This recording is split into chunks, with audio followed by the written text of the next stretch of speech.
Coming up on this edition of Shelby This Week, Fire Station number 4 is on the move. The township broke ground on the property, and when the township expects the completion and how it will better serve the area with its new location.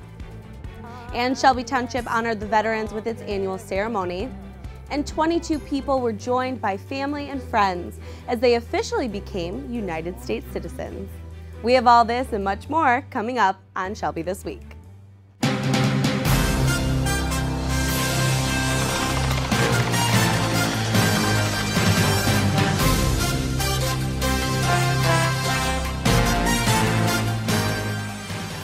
Fire Station number 4 is moving. Previously announced back in August, the official groundbreaking ceremony made the new station a reality. Stacy Santatera has more on the move and the benefits the new location will provide for residents. 3, 2, 1. And so it begins. Township officials came out recently to break ground on the relocation of Fire Station number 4, located at the corner of 25 Mile and Shaner Road. Fire Station number 4 is currently located south of 23 Mile Road on Shaner. This move, 2 miles to the north, is all about optimal coverage.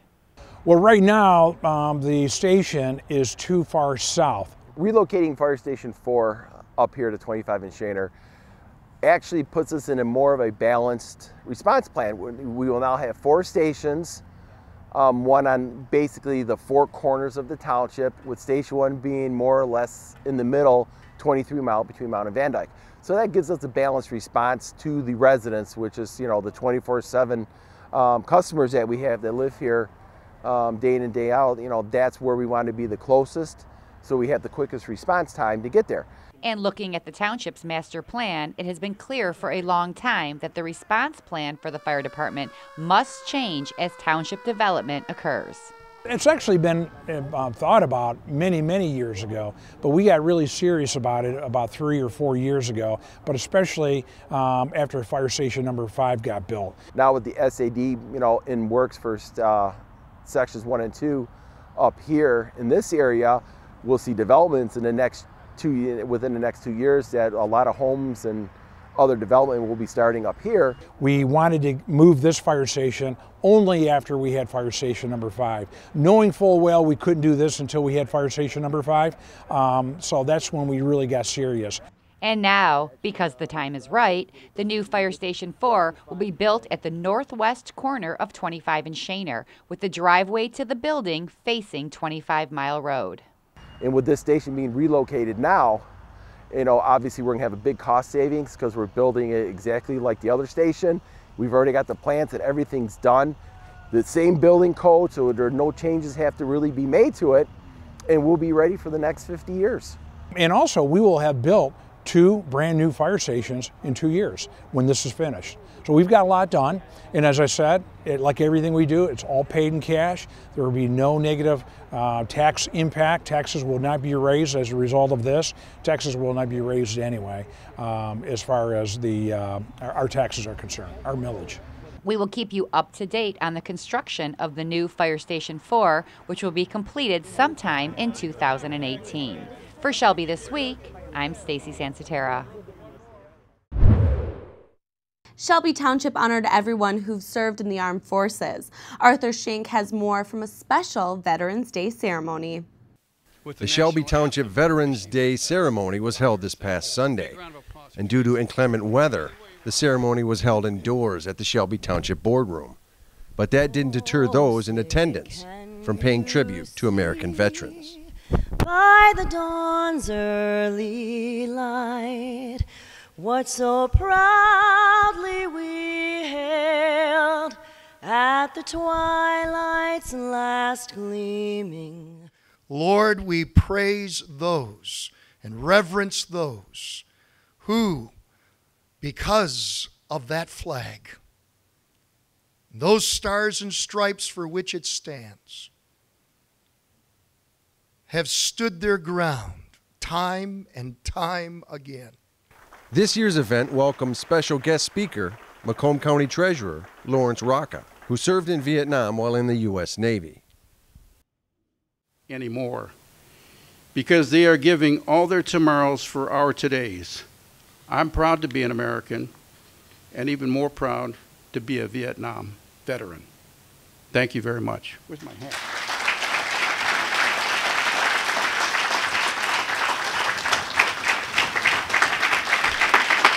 Thank you.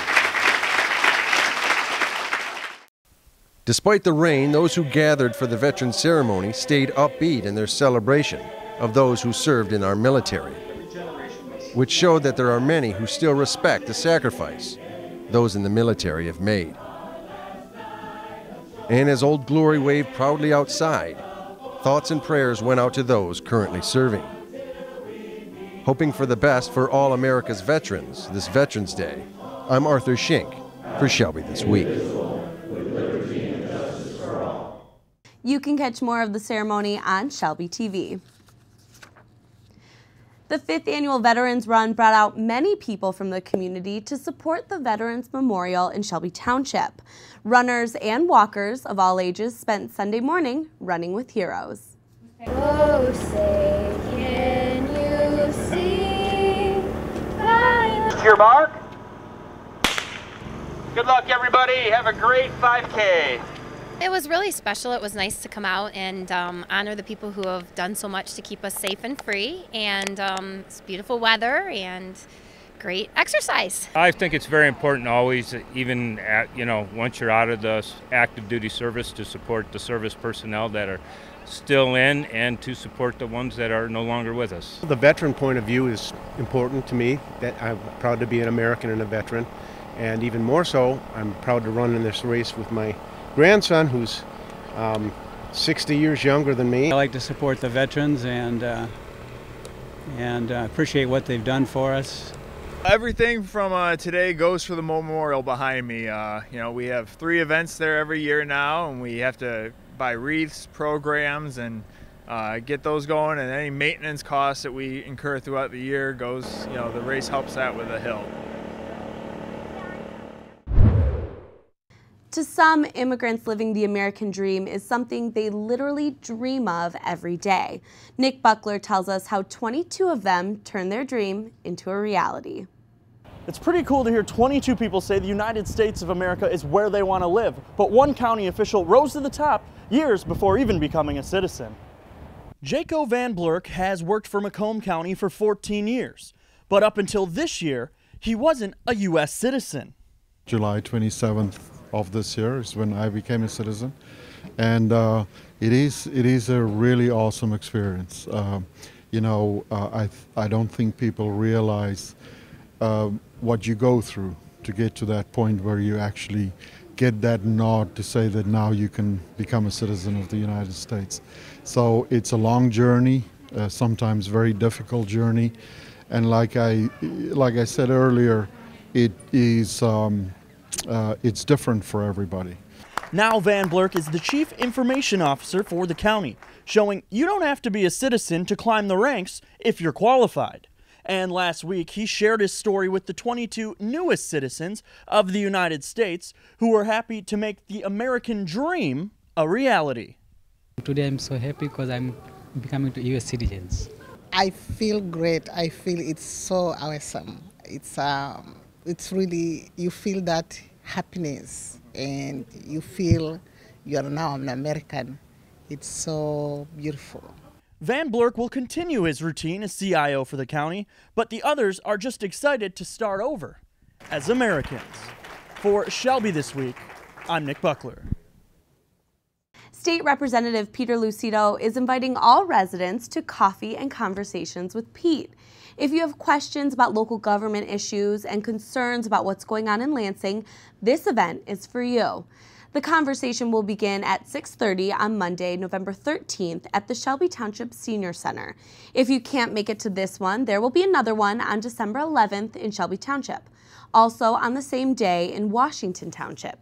If you have any questions, you can contact Lucido's office at 888-642-4737 or email Peter Lucido at house.mi.gov. Coming up, your Eisenhower Eagles went head-to-head with Rochester Adams in Game 2 of the playoffs. We have your football highlights. And the township invites you to get into the holiday spirit.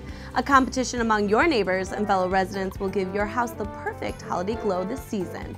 All of this and much more still ahead on Shelby This Week.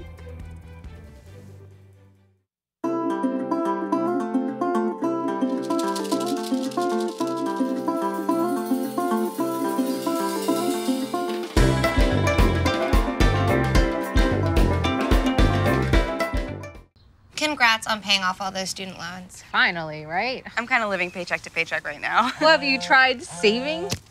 Bill collectors, they're the worst. Am I right? When it comes to financial stability, don't get left behind. Get tools and tips for saving at feedthepig.org.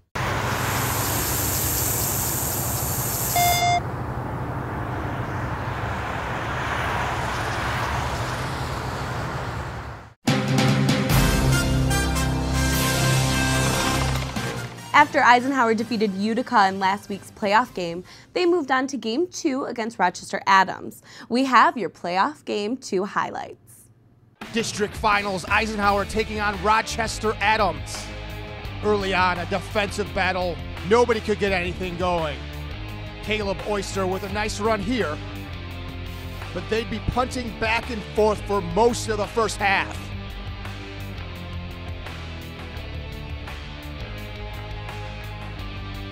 Jack Morris under pressure, slips through the line for Eisenhower, first down. Rochester Adams the first to get something going. Zach Solon back to pass to Ben Lucci, and he's pushed out of bounds. Adams trying to get something going on the ground. Stevie Roncelli later on, a big play for Adams. Zach Solon back to pass, looking and complete to Chase Kroll with a circus catch. Eisenhower defense wouldn't let up with this sack by Alex Schmidt. Zach Solden getting pressured out of the pocket, and he's off to the races. Finally being pushed out of bounds at the 9 of Eisenhower. Their drive would stall out and ending in a 21-yard field goal by Ben Patton and some miscues on the offensive side of the ball. Jack Morris rolling right, throws and picked off by Chase Coretta. Jack Morris being tackled by a host of Highlanders, and Adams would take over. Zach Solon puts the ball on the ground and recovered by Eisenhower, and they would make them pay. Jack Morris looking for Caleb Oyster down to the 6, setting up this field goal with 5:55 left in the third quarter to tie it up at 3 apiece. But the Highlanders would answer back. After being hurried in the pocket, Zach Solon down to the 15-yard line of Eisenhower. Later on, Zach Solden. Bubble screen to Vincent Gray. Looks like he's tackled for a short game, but spins out of it. And off to the races. Back-to-back plays as Zach Solden. Connects with Steven Roncelli. Down to the 25 of Eisenhower. Zach Solden rolling right. Too much Eisenhower pressure. Gets hit, but stumbles forward, setting up this 4th down.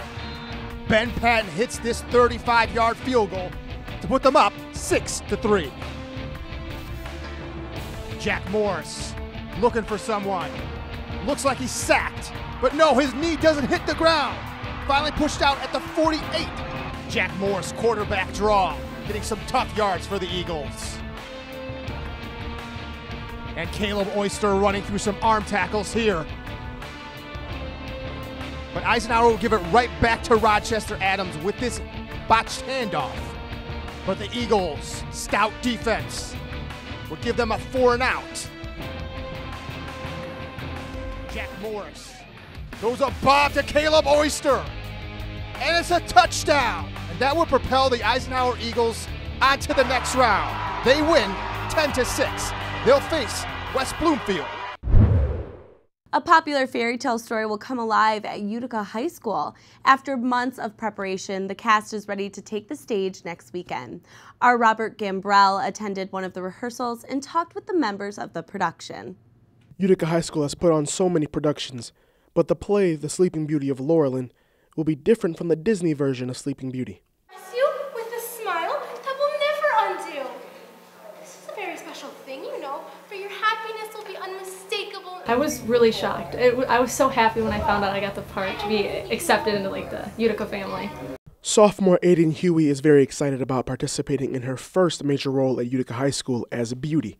About a curse that was set on a baby because of a fairy not being invited to a party.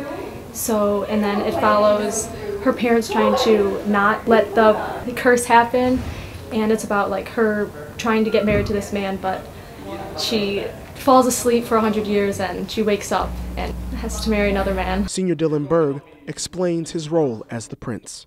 He's kind of naive. He's looking for love, you know. He's mesmerized by this girl that he's never met. So he's been reading about this girl for a long time, and he's going to do whatever it takes just to reach her and find her. Drama teacher and producer Joe Kaczmarzik give you some more information on what this play is about. It is based on the original fairy tale, meaning that there is no Aurora, there's no Maleficent. It's basically a girl named Beauty, that's her name, and she's cursed by a moonlight or dark fairy to prick her finger when she turns at least 15, and then the whole castle will fall asleep. The cast and crew are very confident that everyone that comes out will enjoy the show. I'm so excited. I think everyone's really going to love the show when they come out and see it. I think that people will be very pleased with the set design. We're going to have lots of columns for multiple entrances. We have a high-rise for Moonlight Fairy. I think that's going to be very cool. And it's just a great story altogether. Well, I think that it's very family-friendly.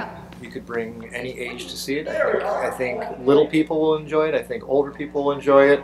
It's colorful. It has a lot of fun moments in it. It's very entertaining. If you are not doing anything from November 16th through the 18th, come on down to Utica High School and see this wonderful play. I know I will. I'm Robert Gambrell, Shelby This Week. To experience the fairy tale for yourself, you can purchase tickets online at showtix4u.com. They will also be available in person at the box office 1 hour before the start of the show. One Shelby Township elected official is seeking a new position. Shelby Township trustee Doug Wozniak announced his bid to replace State Representative Peter Lucido. Lucido, who's served as the state representative for the 36th district for 3 years, has decided not to seek re-election. Wozniak is in his third term as a Shelby Township trustee. He also has his own law practice representing seniors with estate planning and real estate services. If elected, one of the Wozniak's agenda items will be the voice in Lansing for senior citizens and the issues they are most concerned about. If you're interested in finding out more information about Doug Wozniak, visit votewozniak.com. Peter Lucido is currently running for state senate. While Christmas is still over a month away, the Shelby Township Parks and Recreation Department is inviting residents to join in on the festivities. Decorate your home in your best Christmas display. Residents will be competing for the honor of having the most beautiful light display. The competition will split the township in 2 sections, east of Van Dyke and west of Van Dyke, and a prize will be given to the best house in each section. Registration is open until December 6th. To register, you can call the Parks and Recreation Department at 586-731-0300 or visit them online at shelbytwp.org/parks. Winners will be notified by December 20th. Happy decorating! With the holidays coming up, eating healthy and clean might be a challenge for some. Courtney Bennett will show us one Shelby Township restaurant that strives to make people feel better with what they're eating for lunch and dinner. If you're tired of the same old food options for lunch and dinner, well, here at this Macomb County restaurant, they take a look at eating clean and eating a more plant-based diet. We're here at Clean Plate checking out all the different food options they have to offer. The Clean Plate is a fantastic, small, quick service restaurant. We pride ourselves in excellent service. Even though we are a really small establishment, we really strive for excellence when it comes to the way that we respect our customers, communicate with them, and also try to educate them about what we're doing. Out here in Macomb County, it's traditionally a lot of auto workers, kind of hardcore meat and potatoes. My family lives out here, so I'm familiar with the area. And so when we designed the menu, it was what I like to call kind of recognizable transitional vegetarian food. So, you know, we feature items like a Sloppy Joe, we have barbecue sandwiches, we have an amazing sandwich, it's called the ABLT, and it's basically our version of a BLT with avocado. We make bacon out of shiitake mushroom, it's amazing. So we really just try to have recognizable comfort food so that people are willing to give it a try. Along with comfort foods, the Clean Plate offers sandwiches, soups, and salads. And something Amber is very excited for this year, her restaurant will be selling Thanksgiving meals. It's a full meal, and it's large enough to have a sit-down meal, and then you're going to have enough to eat leftovers later in the day. It's a lentil loaf, which, you know, similar, obviously you don't have meat, so you can't do a meatloaf, but it's a lentil loaf with sweet potato, onion, celery, carrot, lots of savory spices. That is served with a serving of mashed potatoes, a really good savory mushroom gravy. We actually have a grain-free stuffing because we do have some customers that are paleo or just avoid grains. So our stuffing is going to have a pecan and cauliflower base. It's delicious. That's also coming with 2 vegetable sides, green beans and almonds, balsamic carrots, and then it's also coming with our very popular vegan raw pumpkin cheesecake. With a great variety of different food options, both vegan, vegetarian, and gluten-free, Clean Plate is a great place to try with the whole family. And we can't wait to try our meals. Reporting for Shelby This Week, I'm Courtney Bennett. If you're interested in purchasing the Thanksgiving meals, you can visit Clean Plate, the number 4, and the letter U.com. Coming up next, Menchie's Frozen Yogurt is looking for smiling faces. If you're looking for a job, this might be something you want to hear. And the term for what we call a Michigan resident has been decided by lawmakers in Lansing. We'll tell you what they want everyone from Michigan to refer to themselves and others by. They said a bottle was just a bottle.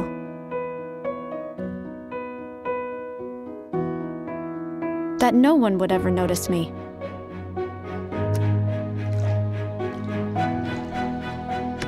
But I knew I could be more. That one day, I would make people smile.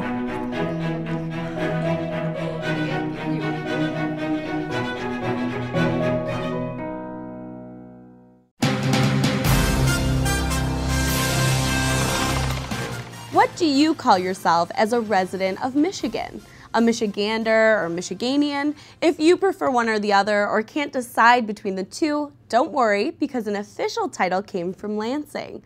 Lawmakers have passed a bill calling all people in Michigan Michiganders.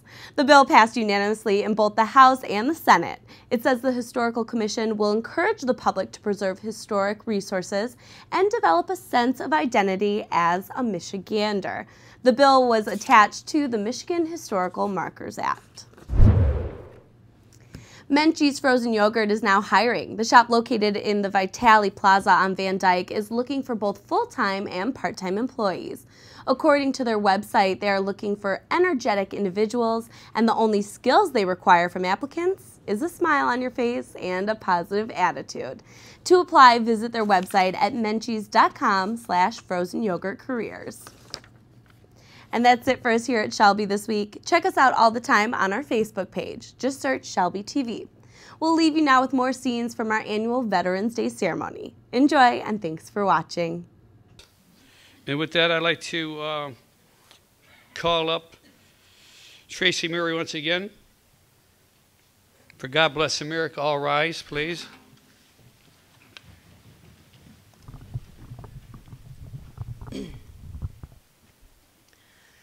God bless America, land that I love. Stand beside her and guide her through the night with a light from above. From the mountains to the prairies, to the oceans, white with foam. God bless America, my home, sweet home.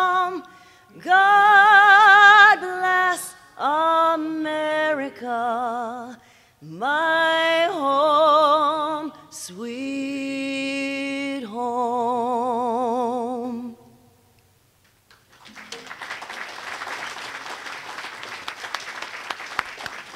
Thank you very much. And thank the audience too. You sounded great out there singing. Thank you.